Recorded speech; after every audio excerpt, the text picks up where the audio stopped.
Sean todos bienvenidos a otra edición más de Peregrinos Viviendo Nuestra Fe. Contentísimos que podemos estar aquí otra vez en contacto con todos ustedes. Bienvenida, Elizabeth. Gracias, Joaquín. Yo súper feliz de estar aquí. Señores, este programa es el boom del momento y ha tenido un impacto. Estamos muy agradecidos. Explota con como Dios. la bomba, boom. No, señores. Mira, saludos a mi amigo José Manuel desde Indianápolis, Estados Unidos. Bien. Ya ustedes saben, realmente el Señor está obrando a través de este programa. No, eso sí, estamos súper contentos de que ustedes nos acompañen en cada entrega. Favor de suscribirse, dejar sus comentarios, díganos qué les gusta, qué no les gusta, den su like, sobre todo a mí me cuesta decir like porque me gusta. Sí, mi inglés, mira, Jesús, pero nada, también inglés. Welcome to Peregrinos, we here for you, special for you. Pero déjame intentarlo. Señores, déjame intentarlo. Como Celia, my English is not very good looking. Exacto. Vamos también a darle la bienvenida a un invitado que de verdad yo estoy súper contento de que esté con nosotros porque él ha pasado páginas para la izquierda, de verdad. Y es bueno de tener personas así, de que estén con nosotros. Padre Raisi, bienvenidos aquí a Peregrinos. Muchas gracias. Me pongo yo también la capa de peregrino y tomo mi bastón y marchamos. ¡Wow! Señor, anoten. Wow, por eso hay que tener a personas así. Padre, yo no sé ni cómo presentarlo a usted. Usted tiene un currículum, mire, muy amplio. Sacerdote, abogado, canciller, párroco. Padre. De 2 parroquias. De 2 parroquias, padre. Eso.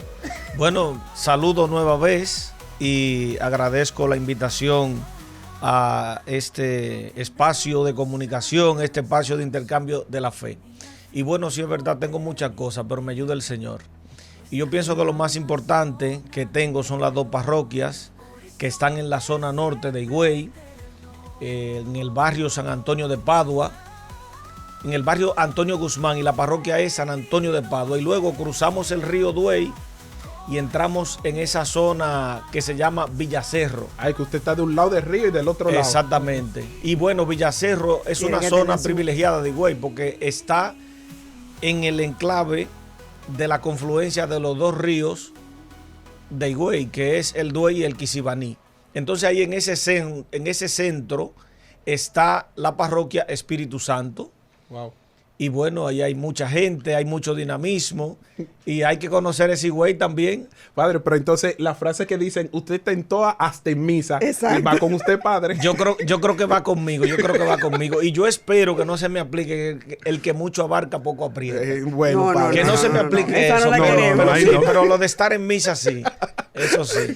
Contentísimos de que el Padre esté aquí con nosotros. Vamos a iniciar con una oración pidiéndole a Dios de que sea Él el que guíe este programa, y le vamos a pedir a nuestro invitado de que haga una oración para que sea Dios el principio y el fin de cada una de nuestras vidas, de que sea el principio y el fin de este programa, porque lo importante es poner todo en manos de Dios.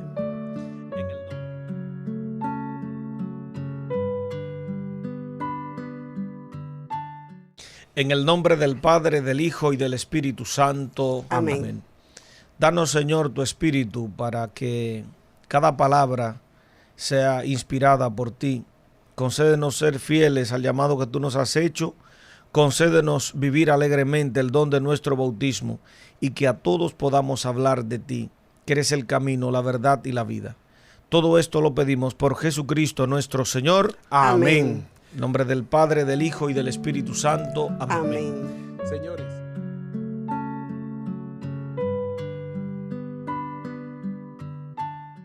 antes de comenzar, darle gracias a nuestro obispo. ¿Vieron el videíto, la entrevista de Alberto Sufrón allá desde Roma? Señores, nosotros... De los países. Yo no sé si tú tienes visa, pero yo visa no tengo. A mí se me terminó. A mí me la dieron para la jornada por el tiempo de la jornada. Se acabó la jornada, se acabó la visa. No, pero para que vean Sufrón allá haciendo su entrevista al obispo, y el obispo habló bien de ustedes, de ti, de Reyane. Decía el obispo que ahí están las mujeres para hacer un equilibrio. Una dama para equilibrar. O sea que las mujeres como siempre dicen, las mujeres somos las que damos ese toque a todo. Así es, así es. Pero nada, Alberto Sufrón, te esperamos para que pases por aquí, porque, ¿verdad? Eres parte de Peregrinos. También me podrán preguntar, ¿dónde está nuestro querido hermano Smelling? Smelling, miren, él es chef, padre, le vamos a invitar a manjar bien. Muy bien. O el Te tipo... ha dado una publicidad. Sí, pero es que él no me ha invitado nunca. Ha invitado a Reyane, ya ha invitado a todo el mundo, pero a mí entiendo. nunca. Es tirando puya que esto y no vale. A ver si cae. Sí, pero ya él se ve integral, él está por aquí con nosotros, integral. Me salió el Capitaleño, dominicano. el Sí. capitaleño. Pero mientras tanto, vamos al tema del día de hoy. Hoy vamos a hablar del derecho canónico. ¿Qué es el derecho canónico? ¿Cómo se come eso? Hay muchas preguntas sobre ese tema, porque parte de los que son nuestros televidentes, las personas que nos siguen por las redes, hay algunos abogados ahí. Entonces hay muchas preguntas. Padre, comencemos con esa primera pregunta. ¿Qué es derecho canónico? Bueno, el derecho canónico es el derecho en la iglesia y es el derecho que, vamos a decir, que la iglesia como sociedad usa o tiene como medio para las relaciones dentro de la iglesia y de la iglesia también con el mundo. Es decir, que mi relación contigo como hermano, como bautizados, el derecho intenta regularlas. Y también mi relación con los ministros de la iglesia, mi relación con otros que son cristianos pero que no son de la iglesia, incluso mi relación con el Estado. Pero a usted ahora que menciona el Estado, ¿cuál sería la diferencia exacta entre las leyes que están dentro de la iglesia y la Constitución y las leyes que podemos ver en un país? Porque yo lo comparo el derecho canónico como la Constitución, pero dentro de la iglesia. Exacto. Ya, lo primero es que de lo que tenemos que hablar siempre es de derecho, porque las normas, para ser más amplio, son parte del derecho, no son el derecho. Usualmente cuando pensamos en el derecho, lo que pensamos es en leyes. Correcto. Bueno, pues el derecho es más que las leyes, son más que las normas. De acuerdo, de modo que hay muchos dinamismos a los que no alcanzan las leyes, ¿de acuerdo? Ahora bien, la iglesia tiene su constitución. Y cuando decimos constitución en la iglesia, a lo que nos referimos es a quién ha creado la iglesia. Y el derecho ha sido creado junto con la iglesia. Podemos decir que el ser humano tiene una dimensión jurídica y la iglesia también tiene su propia dimensión jurídica. Entonces, en la iglesia tenemos, vamos a decir, medios jurídicos, tenemos una dimensión jurídica que la hacemos fomentar por medio de la autoridad, por medio de las normas dentro de la iglesia, por medio de las costumbres, etcétera, etcétera. Y claro, la iglesia sí que tiene también leyes y tenemos una constitución, pero no es escrita. Y el derecho canónico tiene un recurso que se llama Código de Derecho Canónico, ¿de acuerdo? Okay. Y en el Código de Derecho Canónico lo que hace es que intenta, no pretendiendo abarcarlo todo, pero intenta recoger todos esos usos que hay que regular dentro de la iglesia para que queden previstos y para que queden protegidos por la norma, que esa es su Muy bien. función. Muy bien, antes de primero vamos a darle la bienvenida a nuestro querido hermano Smelly, que nos trajo un hermano. dulcito para cada uno aquí. Ey. Ah, yo espero el mío, Smelly. No hay dulce. No hay dulce. Tú siempre con tus malos chistes. Pero es que estamos Por esperando Dios. algo. Oh, Chicos, le pero trajo ven algo, un acá. dulcito, el chef. No me lo... Señores. Yo sé en qué momento le voy a decir, mire, vengan a almorzar o vengan A ellos. A ellos. A A ellos. mí A también, ellos y a porque, ti. y claro. La discriminación no va. No, contigo sí. Señor. Contigo Jesucristo. Ve, padre. para que usted Padre, vea. una pregunta. Sí. ¿Por qué la iglesia establece un código de derecho para regular las actuaciones de la misma iglesia? Bueno, porque la iglesia es una verdadera sociedad. De acuerdo, cuando hay un concepto que se ha perdido y es sociedad perfecta. Antes de que tuviéramos esa idea tan afincada de lo que se llama Estado, los para identificar las sociedades, se llamaba sociedad perfecta. Una sociedad perfecta es una sociedad que tiene un gobierno propio, que tiene una identidad, que tiene unas normas, ¿de acuerdo? Entonces la iglesia es una sociedad por sí misma. Tiene un cuerpo social, que somos nosotros, tiene una cabeza, que es la jerarquía, y entonces para regular se necesita el derecho, se necesita que quede claro cuáles son los derechos de cada uno, qué es lo que corresponde a cada uno. Y entonces, por eso, se promulga una ley que sea conocida de todos, que sea accesible para todos, no solo para los curas y las monjas, sino accesible para todos. ¿De acuerdo? Por eso entonces se tiene un código, ¿de acuerdo? Que la iglesia pudo haber utilizado otro nombre. Claro. Leyes universales o leyes particulares, pudo haberle dado otro nombre, pero el nombre que se optó desde 1917, cuando se hizo la gran reforma, la primera gran reforma del derecho más contemporáneo, fue la de Código. Pío XV. Sí. No, Pío XV no, Benedicto XV. Creo que fue. Yo quiero, mire, yo quiero padre, irme. este hombre. Benedicto XV, creo que. El código se llama Pío Benedictino. Sí, porque lo inició Pío X. Exactamente. Y lo terminó Pío XV, Benedicto XV. Oh, mira, Pero yo me voy más Pío XI. a nosotros los de a pie, ¿verdad? lo de abajo. Sí, los que no tenemos esa formación que tienen ustedes. Yo digo, la mayoría de las personas piensan que este Código de Derecho Canónico afecta a los consagrados, a los diáconos, a los presbíteros. Entonces, como usted dijo que es una relación con la sociedad, ¿cómo entra una persona regular en eso? O sea, ¿de qué manera me afecta? ¿Por qué tengo que conocer el Código de Derecho Canónico? Yo que soy un ciudadano cualquiera. Bueno, mira, el Concilio Vaticano II quitó esa vieja idea piramidal, ¿de acuerdo?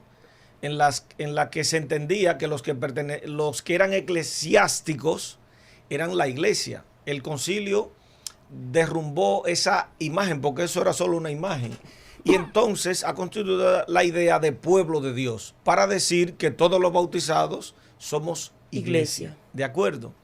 Entonces, tenemos los dos primeros libros del Código de Derecho Canónicos, del Código de Derecho Canónico. El primero es sobre los principios fundamentales del derecho en general, pero el segundo libro, que para mí es el más importante del Código, habla de los derechos del pueblo de Dios. Oh, interesante. De acuerdo, del derecho de todos los fieles. ¿Quiénes son fieles? Todos los bautizados. De acuerdo. ¿Cuándo se comienza a tener derecho? Propiamente se comienza a tener derecho en la iglesia el día que te bautizan.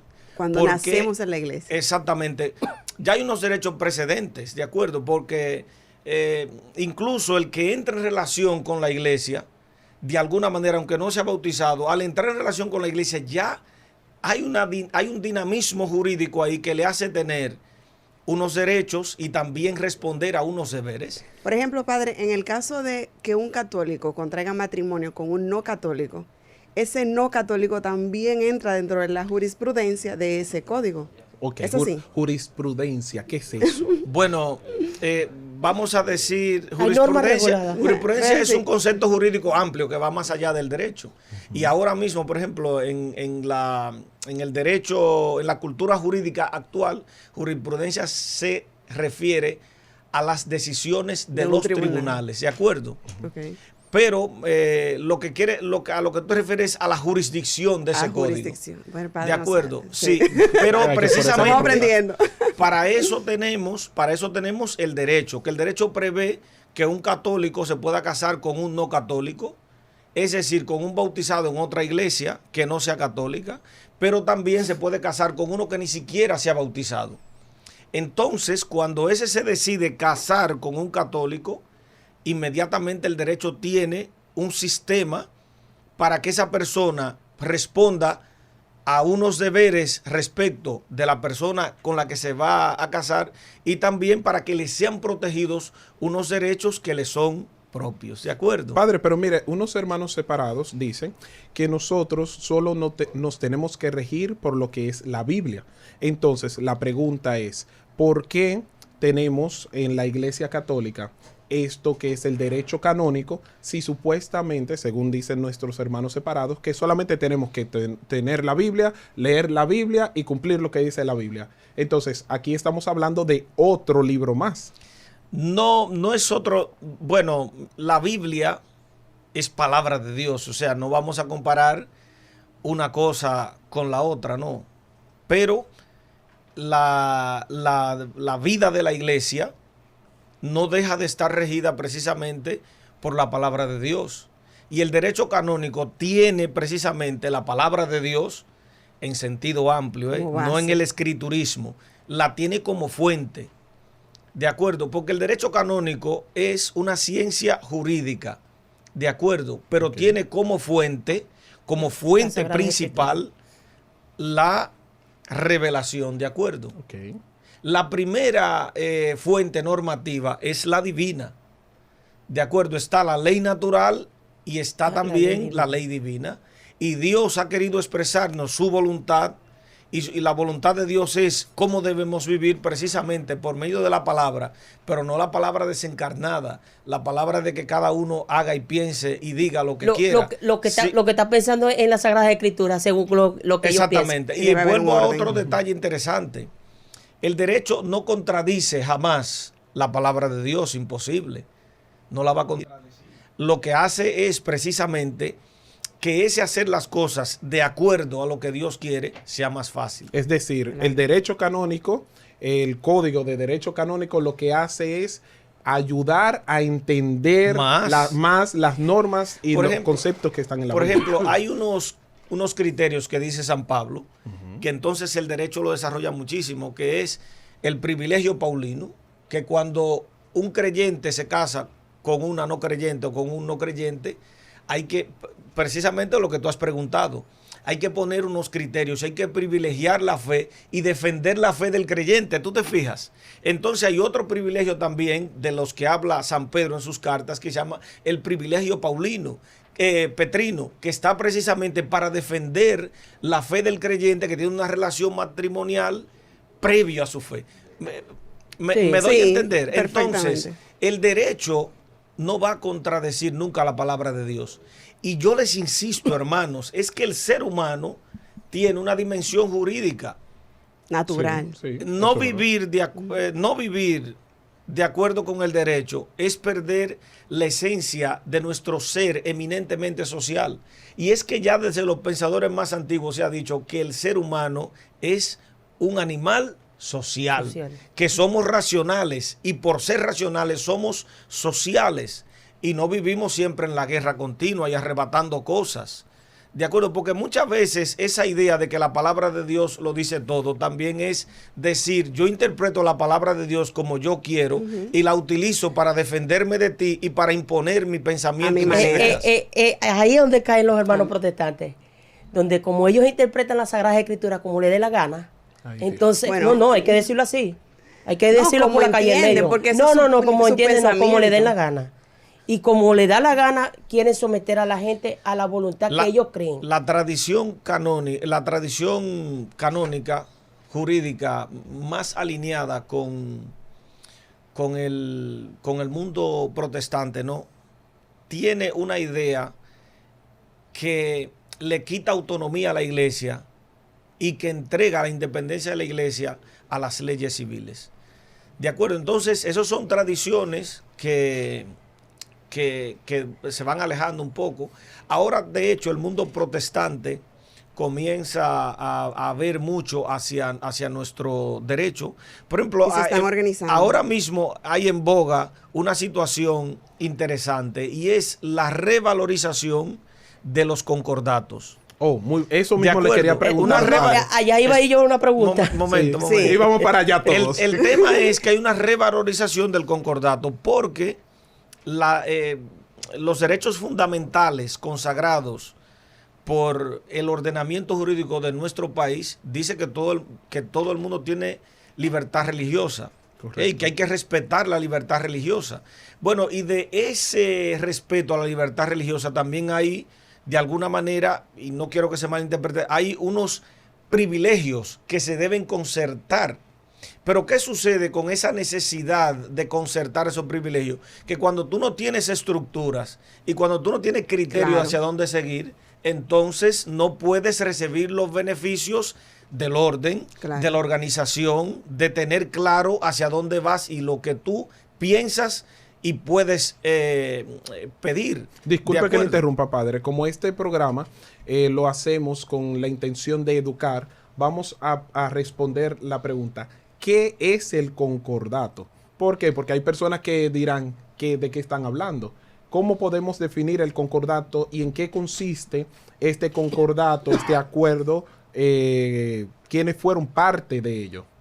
Bien, el concordato es una institución de derecho internacional muy antigua, porque hay que tomar en cuenta que la Santa Sede, la Iglesia Católica y el Estado de la Ciudad del Vaticano son tres instituciones con personalidad jurídica internacional. ¿De acuerdo? Mencioné tres instituciones: la Iglesia Católica, la Santa Sede y la Ciudad del Vaticano.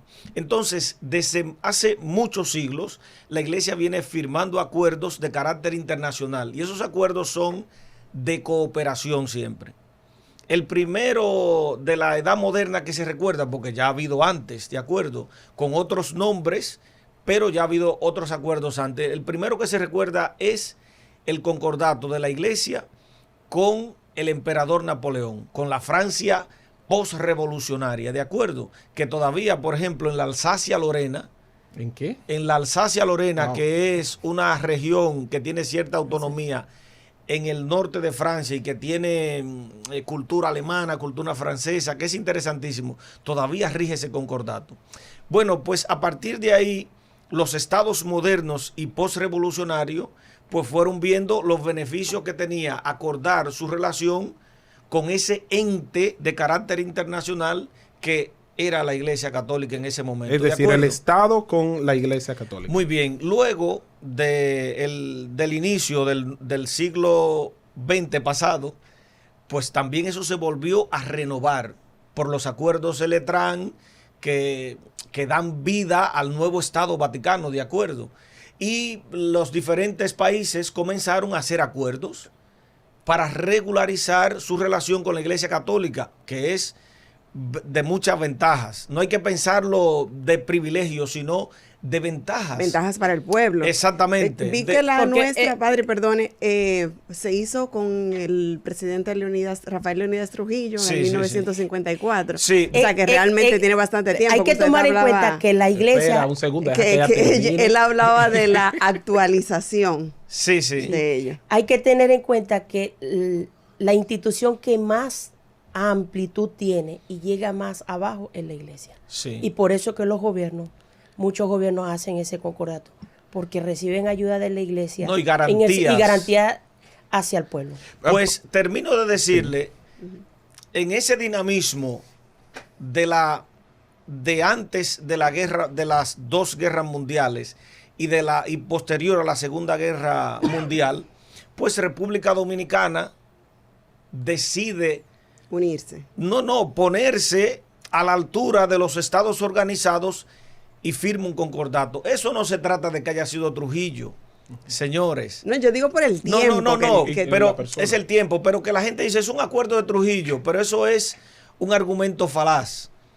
Porque todo el entorno está firmando los acuerdos, que son de beneficio y de cooperación. Claro, se dio en un momento que después de la caída de Trujillo para nosotros es muy sensible, pero el Estado Dominicano tiene la posibilidad de renovar ese concordato, tiene la posibilidad de renovarlo, tiene la posibilidad también de revocarlo por las vías que el derecho internacional público lo prevé. Eso es decir, que en un acuerdo que ya se firmó y hasta el fin del mundo. Exactamente, eso se puede renovar. Sí.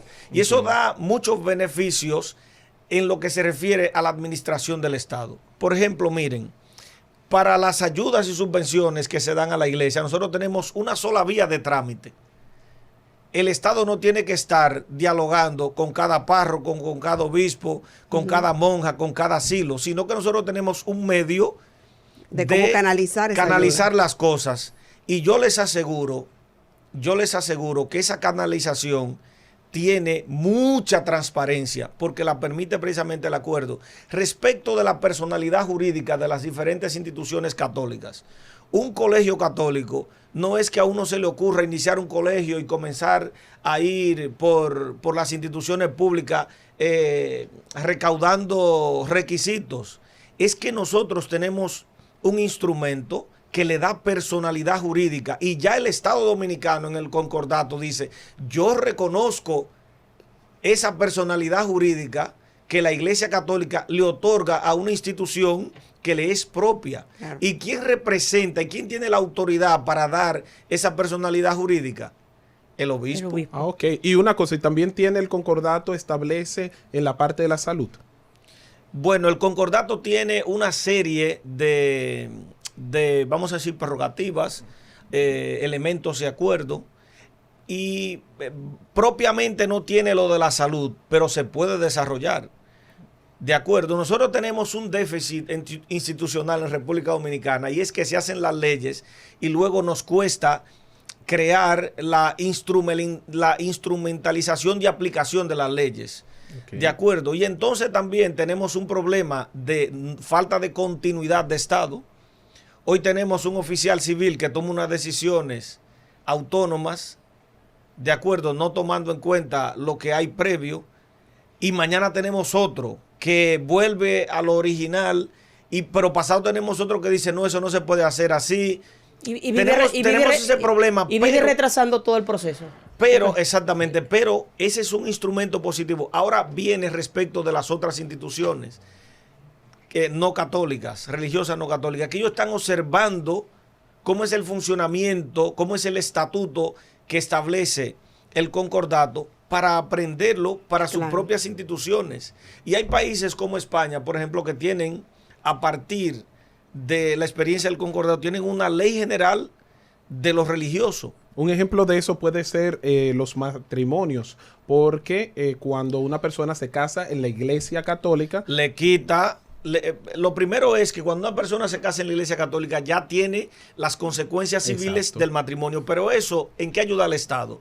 Primero, en la conservación del archivo, que ya eso permanece para siempre. El Estado no tiene que invertir en la conservación del archivo. Luego, no tiene que gestionar los trámites del matrimonio porque un agente externo al Estado y en colaboración con el Estado lo hace sin que el Estado haga una inversión de tiempo y dinero. Y eso es solo con el tema del matrimonio. Pero piensen ustedes, señores, respecto de la identidad de las personas.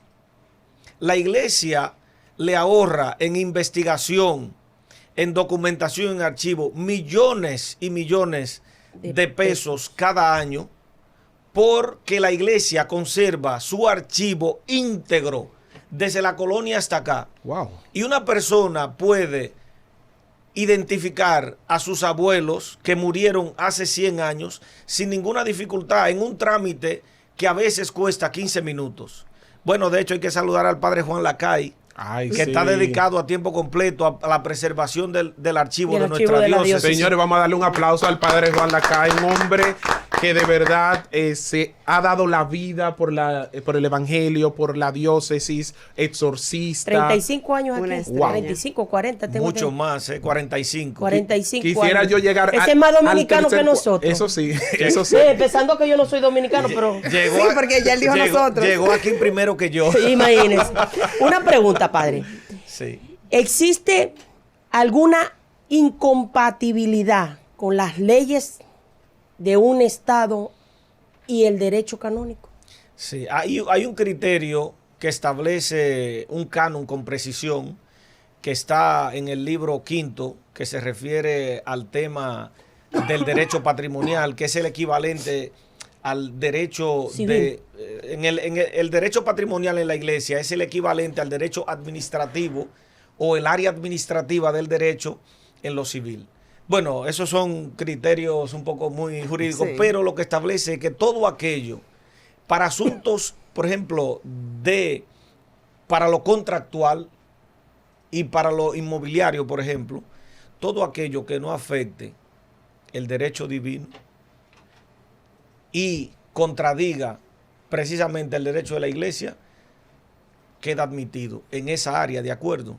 Miren, y luego, padre, cabe resaltar que aquí no está hablando un sacerdote así, o sea, él es abogado. Él estudió, ¿en qué universidad usted se graduó, padre? En la UAS primero. Ve, se graduó en la UAS, después ya también se hizo canonista, es decir, que es una persona que está hablando, que tiene página para la izquierda, con propiedad. Con propiedad. Sí. Bueno, digo sí, perdonen la inmodestia. Lo que quiero decirles es que todo aquello en esa área, ¿no?, que no afecte lo propiamente canónico y lo divino, queda admitido. Si la iglesia va a comprar un solar para hacer una capilla, lo tiene que hacer de acuerdo con las leyes del lugar donde se compra la capilla. Y nunca el derecho puede, lo canónico puede comprometer lo civil, no. ¿De acuerdo? Ahora bien, lo civil es autónomo en lo propio y lo canónico es autónomo en lo propio, ¿de acuerdo? Muy bien. Padre, nosotros, los laicos, los ciudadanos, si en algún momento tenemos un conflicto con un consagrado, que eso es una pregunta que yo sé que al pueblo le interesa saber. ¿Un conflicto en qué sentido? ¿En qué ejemplo? Alguna situación con una diferencia con mi párroco, en esa tesitura.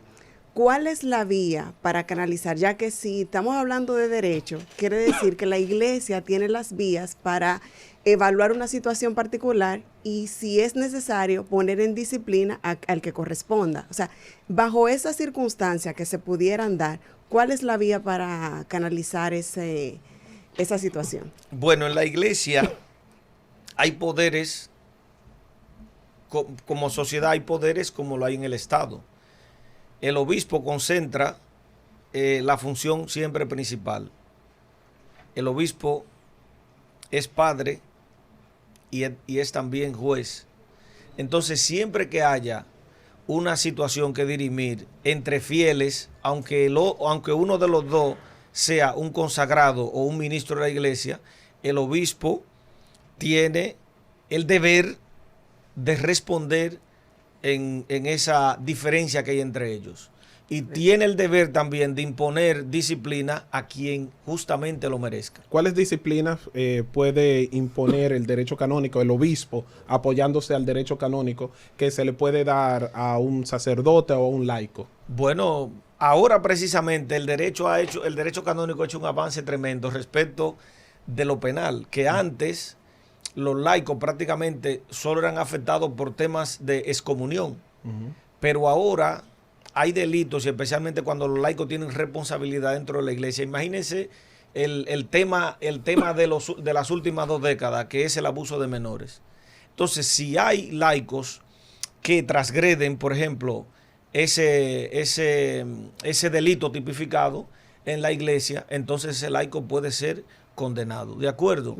Y recuerden que las penas en la iglesia son de carácter espiritual y moral, pero también hay penas que son de carácter infamante. ¿Qué significa que son infamantes? Civil. Exactamente. Infamante, no, civil no. Significa que también hay prisión, por ejemplo. Entiendo. De acuerdo, si es necesario, especialmente a los clérigos, si hay necesidad y la persona tiene que ser reducida, debe ser reducida. Ahora, no hay que pensarlo del modo en el que se piensa en el ámbito civil, porque ese tipo de cosas, él decía de limitaciones, usted no puede dar penas infamantes en el grado que se da en el área civil, por un delito que no esté tipificado civilmente, ¿de acuerdo? Okay. Padre, eso hay que entenderlo usted bien. ha dicho que está todo involucrado, todo lo que se involucra en la iglesia está ahí en el derecho canónico. Una pregunta, padre, aquí que están en contra de mi talento. El derecho canónico también establece las normas del canto, porque aquí yo me pongo a cantar y mire la cara de Smelling. Vámonos, Pero si yo me pongo a cantar, que no están en contra de mí. No puede estar Cristo un corazón que alaba a Cristo. Establece las normas. Esto se salió de control ya. Sí. Miren, de hecho, la liturgia y el canto tienen un derecho, un área jurídica que es propia, que es el derecho litúrgico. Las normas previstas para la liturgia usualmente vienen previstas en rojo, por eso se llaman rúbricas.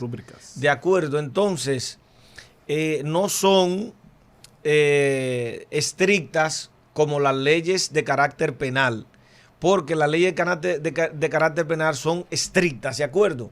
Pero yo pensaba que eran estrictas, porque si no vamos a meterle los ganchos a Joaquín. Pero una norma no está para ser violentada, claro, sino para ser cumplida. Exacto. Entonces lo que hay que hacer es seguir las rúbricas. Y hay una cosa interesantísima que usted decía. Por ejemplo, el párroco está obligado a celebrar por las intenciones de todos sus fieles los domingos. ¿De acuerdo? Y también tiene el deber de predicar. No es el diácono, no, es el párroco. ¿De acuerdo? Y entonces eso también tiene una consecuencia respecto a los fieles.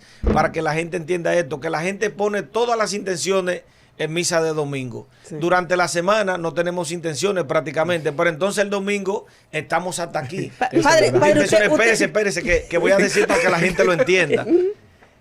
Las intenciones del domingo son por todo el pueblo de Dios. De modo que lo apropiado es que en la misa dominical principal de la parroquia, si hay una, esa es la principal, ¿verdad? Entonces ahí no se ofrezcan misas particulares.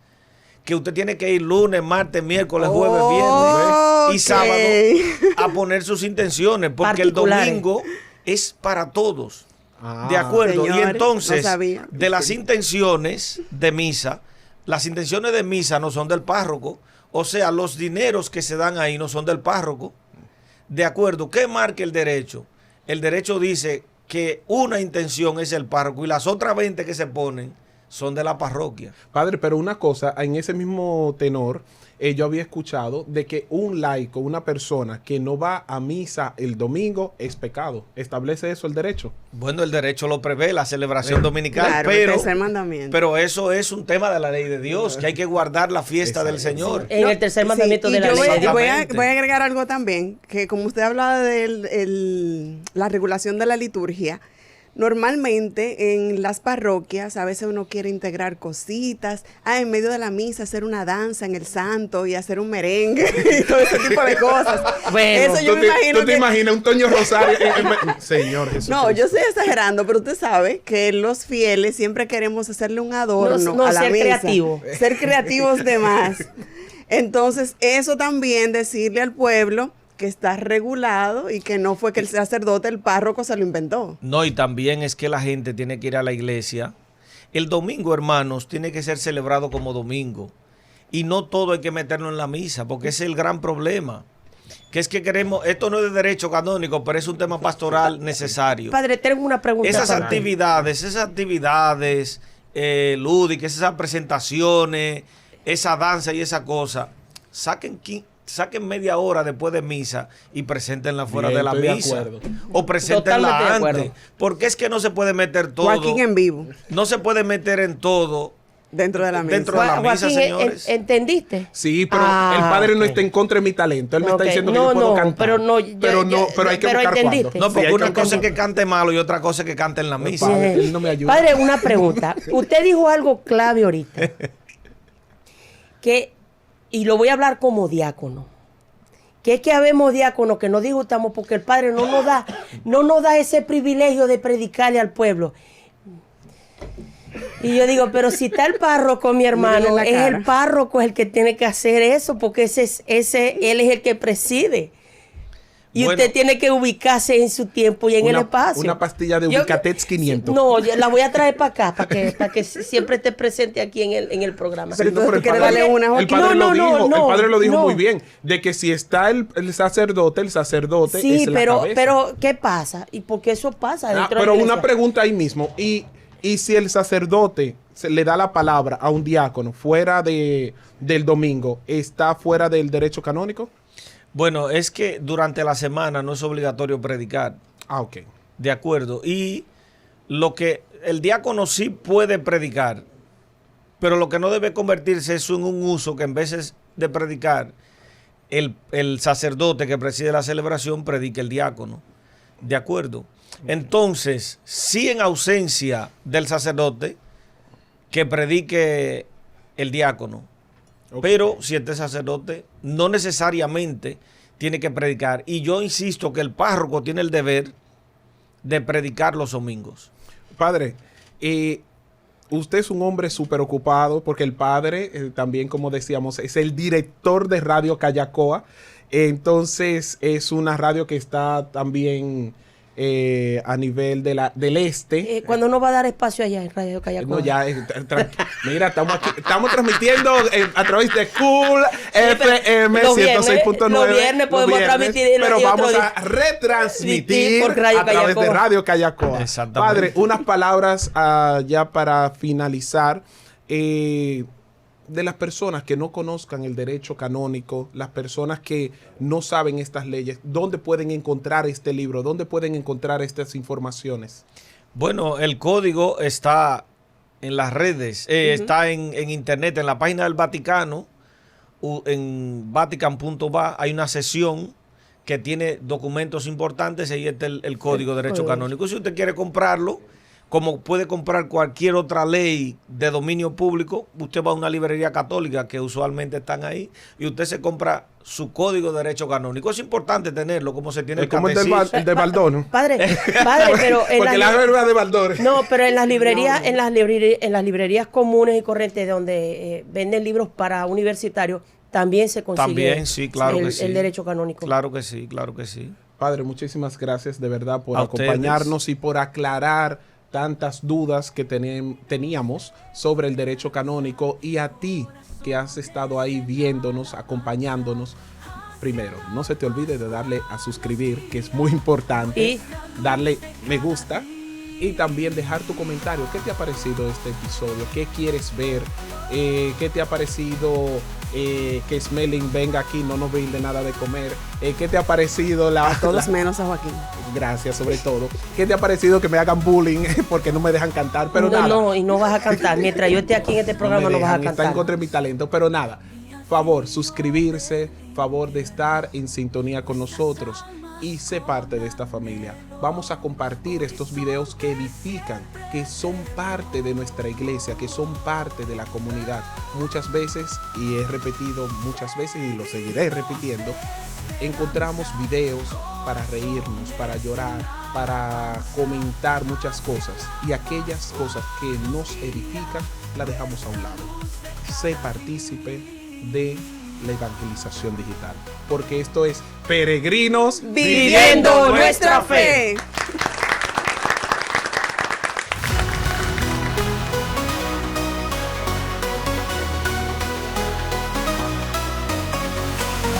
Caminamos sin descanso en la senda del destino, cada paso un nuevo canto, sol en cada peregrino. Estamos juntos en el viaje, con la fe en la mochila, superando cada tramo, amor nos ilumina. Peregrinos de esperanza, corazones en alabanza.